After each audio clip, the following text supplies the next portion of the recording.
That looks great. Servus and welcome to Flo's German Kitchen. I'm Flo, this is my kitchen, and I show you how to cook the German way. Now guess what we have here?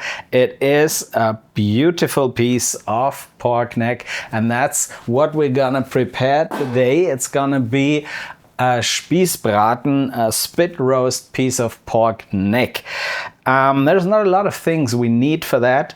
Of course, the pork, we need a lot of onions, some rub, mustard, and of course a good guzzle of German beer.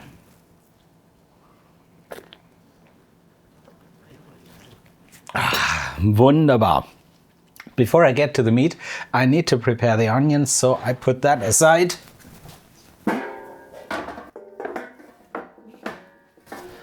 And get a casserole for the onions and another cutting board. So first thing is we cut a real lot of onions. We're gonna need them on one hand for the filling of the Spießbraten and also later on for the, let's say garnishment of the braten. And as you can see, this is pretty coarse, don't need to be cut very fine, very thin.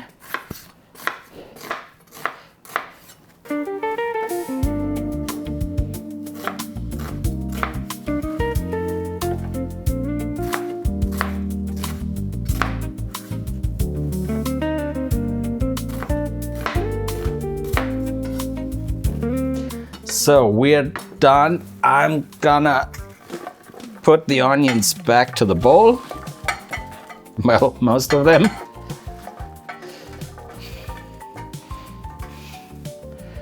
First thing I do with the onion is I add some salt just so that the onions release some of their liquids to make them a little softer.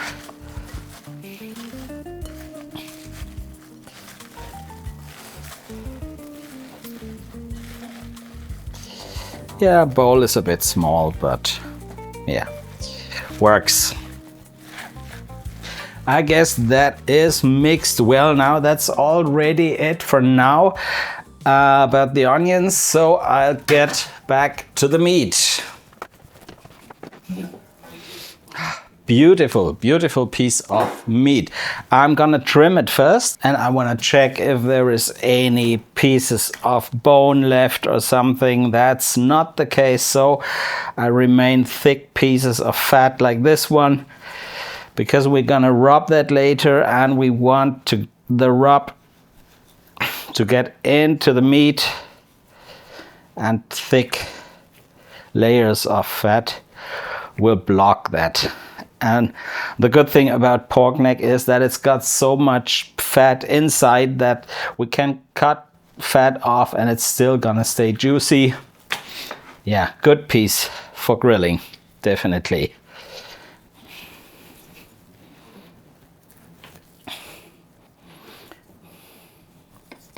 Yeah. That's already it. And now we start shaping the meat so that we can roll it.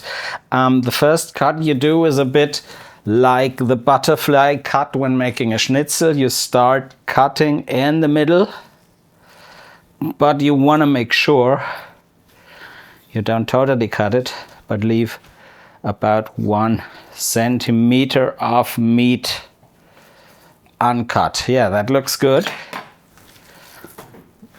And then you open it, make the next cut like that.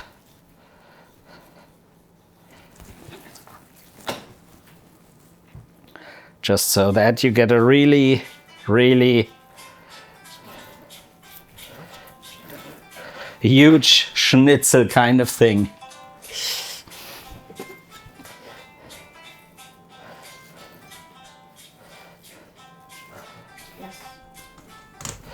So, and here you also have to be, oh yeah, here it happened. I cut a little hole, but that's not a disaster yet.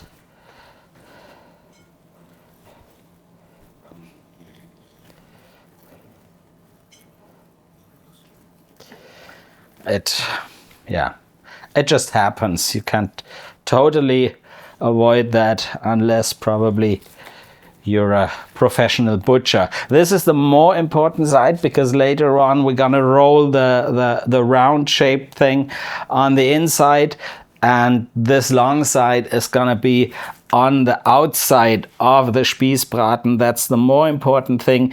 As long as that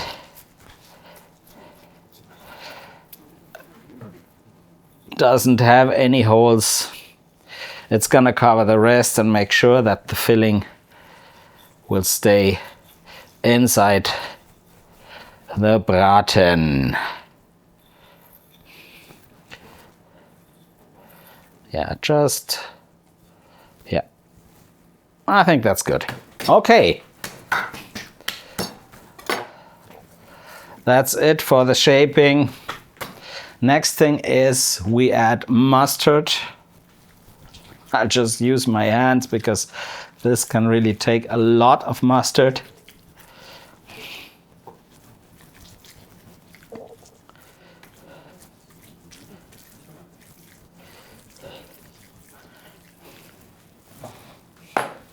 And the next thing is to generously cover the whole thing with rub. That is my standard rub that I also use for the Halsgrat when I grill it. And if you want to know what the mixture is, you can see it here. Next thing we use is the onions. If you remember my video about the Halsgratsemmel, I kind of steamed the meat in liquid evaporating from onions. I did that in a Dutch oven, and when I prepared for the Spießbraten, I just realized that this might probably be the same principle, because we're gonna roll that. You got the onions inside, and also the liquid will evaporate and eventually also make the meat soft and tender by the onion juice steam. And that's good. This looks good. Now we're gonna roll it tightly, and there is use for these onions, don't worry. And since you don't want the filling, and by the way, filling, you can take a lot of other stuff. You can add bacon, you can add bell peppers, any kind of vegetables, even cheese if you want.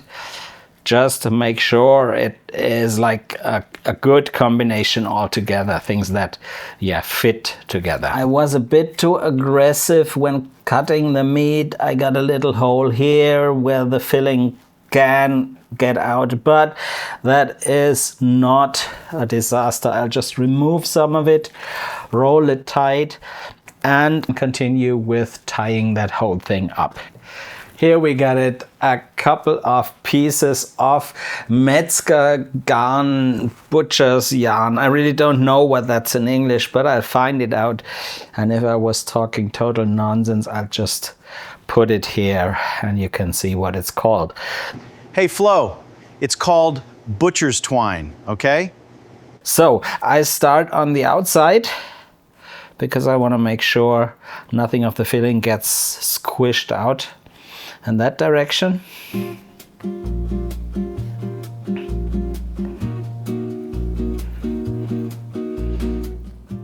Yeah, just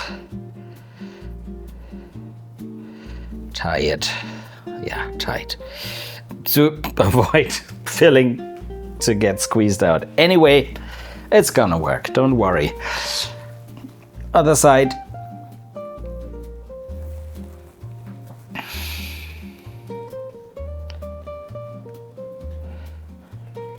And I'll just give it a couple of twists so that it already stays in place and it's not so difficult to tie the second knot.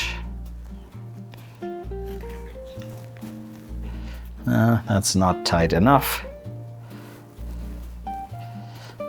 but we'll get there.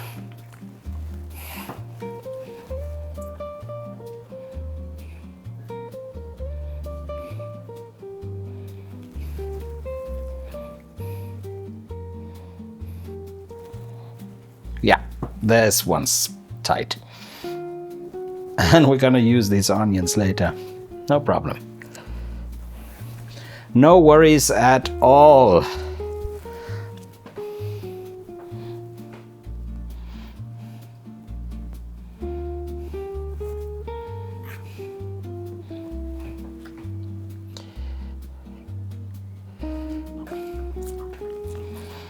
So the purpose of tying that thing is to get it in a shape that it's got about the same gauge over the whole piece of meat. This looks okay-ish, not the most beautiful braten I've tied, but yeah, I hope it's gonna work anyway.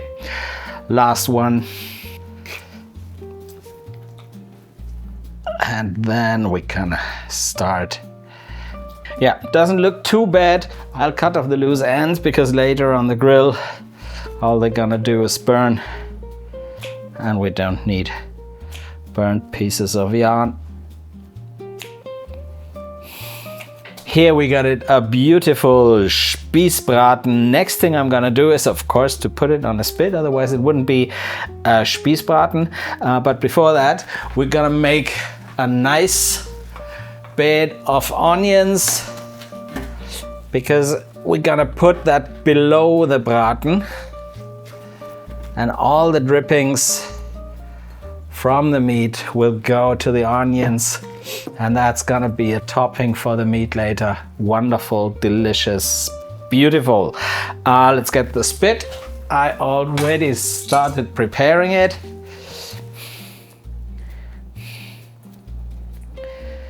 I just try to make sure it is in the center of the whole thing.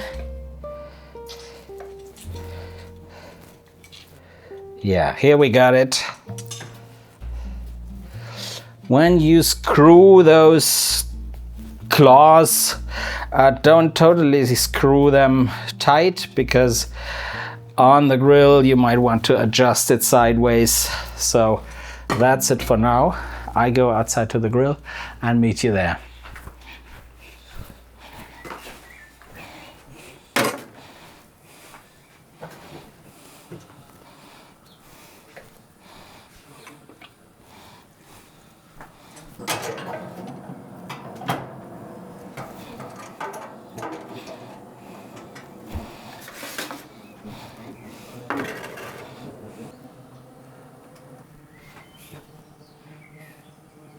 Nice. If you don't have a back burner on your grill, that's not a problem. You just grill it indirect. That means you just turn on the burners on the outside and leave this one off. Have the casserole below the braten, and everything's gonna be fine. This is going to take about 1.5 to 2 hours. I want to reach a core temperature of 75 degrees Celsius. And while I'm waiting for that, I'll have another beer.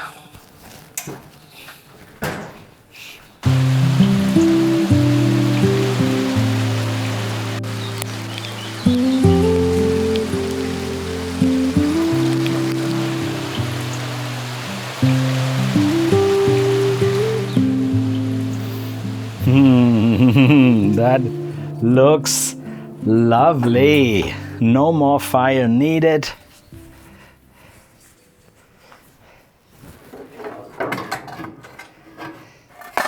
Yeah, let's go inside and taste that. Oh, that delicious Spießbraten.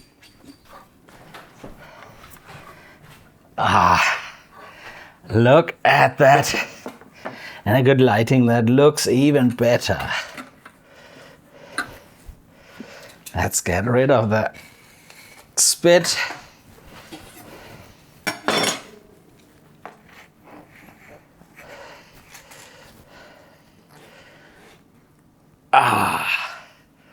Lovely, lovely, lovely, lovely, lovely.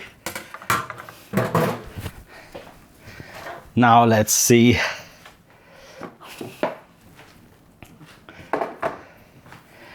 If this looks as perfect from the inside as it does from the outside.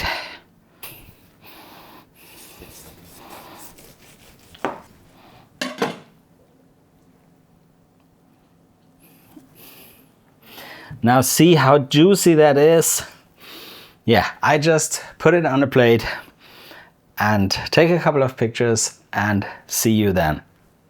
Here we have it, Spießbraten.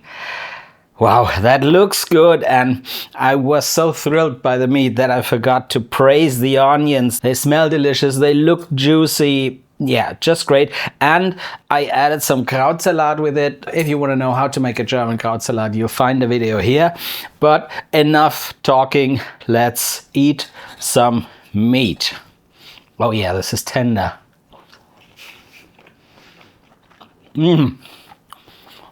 Wow, wow. The crust is, yeah, crusty, spicy,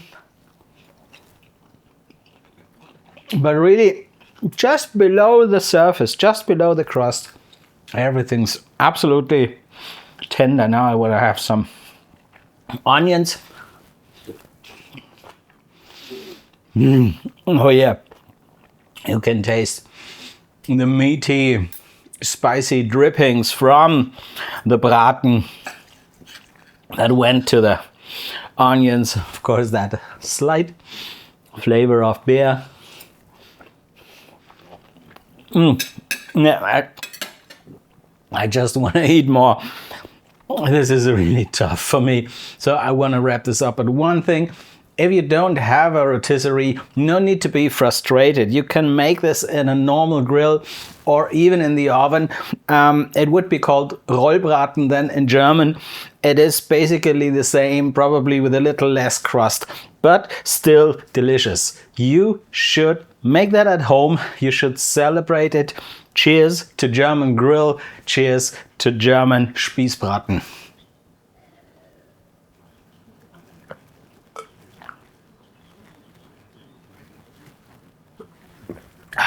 Wunderbar.